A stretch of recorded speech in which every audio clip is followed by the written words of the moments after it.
X square plus 4y² സമം 4xy ആയാൽ x⁴y എത്ര? എക്സ് സ്ക്വയർ പ്ലസ് 4y² സമം 4xy തന്നിട്ടുണ്ട്. നമുക്ക് ഈ 4xyനെ സമത്തിൻ്റെ അടുത്തോട്ട് കൊണ്ടുവരാം. 4xyനെ സമത്തിൻ്റെ അടുത്തോട്ട് കൊണ്ടുവരാം.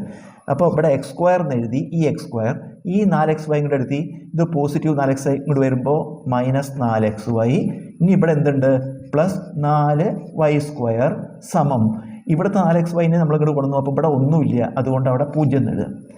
ഇത് x - 2y² ആണ്.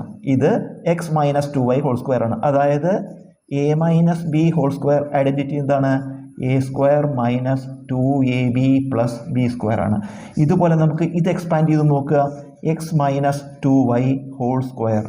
നമുക്ക് ആദ്യം a² ആണ്. അപ്പോൾ അതുപോലെ എന്ത് വരും? x². പിന്നെ -2ab -2 × a × b, അതുപോലെ -2 × x × 2y ഗുണിക്കുമ്പോൾ എന്ത് വരും? -4xy എന്ന് വരും.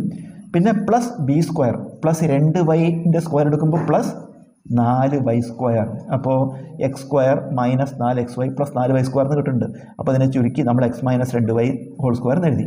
x - 2y² സമം 0. x - 2y² ആണെങ്കിൽ x - 2y 0 ആയിരിക്കും. കാരണം ഇതിൻ്റെ സ്ക്വയർ 0 ആവണമെങ്കിൽ അപ്പോൾ ഇത് അതിൻ്റെ റൂട്ടായിരിക്കും. ഇപ്പോൾ x - 2y എത്രയാണ്? 0 ആണ്. ഈ -2yനെ അങ്ങോട്ട് എടുക്കുക. x = 2y.